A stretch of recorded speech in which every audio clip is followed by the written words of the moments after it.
जय गुरुदेव। यथार्थ गीता अध्याय पहला श्लोक दूसरा। दृष्टा तु पांडवनीकम व्यूढ़म दुरोधनस्ता आचार्यमुपसंगम राजा वचनम ब्री। प्रोनाउंसिएशन में ऊपर नीचे हो सकता है, करेक्ट नहीं है, पर असल में यथार्थ गीता में जो इसका शाब्दिक अर्थ, जो सिंपल जो शाब्दिक अर्थ वो बताया, अगला पेज। हाँ, उस समय राजा दुर्योधन ने व्यूनाकार पांडवों की सेना को देखकर द्रोणाचार्य के पास जाकर ये वचन कहे। अब यथार्थ गीता की हम बात करते हैं तो उसमें जो पहले श्लोक में हमने जो बात की थी, फिर हम दूसरे श्लोक पे आए, तो क्या होता है कि इसमें जब दुर्योधन ने सेना, पांडवों की तरफ से जो सेना तैयार खड़ी थी, तो क्या होता है कि जब कोई भी इंसान है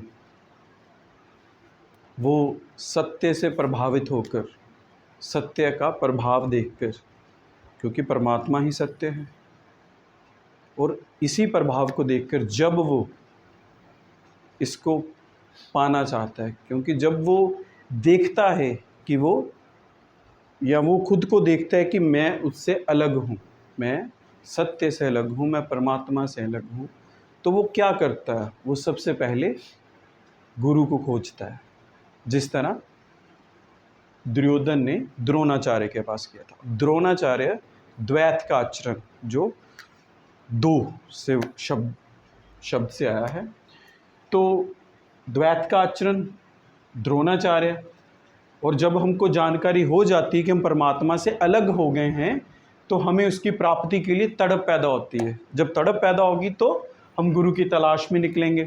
तो जब हम तलाश में निकलेंगे तो हमें अपने गुरु को ढूंढना पड़ेगा जो हमें परमात्मा से मिला सके।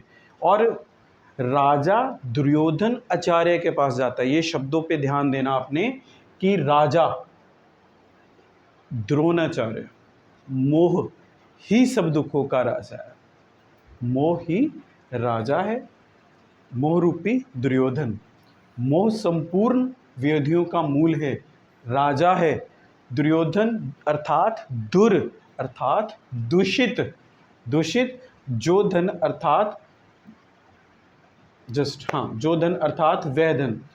आत्मिक संपत्ति में स्थिर, और आत्मिक संपत्ति परमात्मा की संपत्ति ही स्थिर संपत्ति है, वास्तविक जानकारी के लिए प्रेरणा भी प्रदान करते हैं। यही प्रकृति की ओर खींचता है। जो हमारा मोह होता है वही हमें प्रकृति की ओर खींच रहा है, वही हमारा सारी विभूतियों का हल। मोह तभी तक, और जब तक हमारा मोह जीवित रहता है तब तक हमारा प्रश्न पूछना रहता है। व्यूह रचनाकार पांडवों की सेना देखकर, अर्थात पुण्य से प्रभावित सजातीय वृत्तियों को संगठित देखकर मुंह रूपी दुर्योधन ने प्रथम गुरु द्रोण के पास जाकर जे शब्द कहे, वो तीसरे श्लोक में आएंगे। तो इसी से हमने क्या देखा, क्या समझा, क्या सुना कि जो दुर्योधन कौन है? दुर्योधन है दूषित धन, दुर, और द्रोणाचार्य द्वैत का आचरण।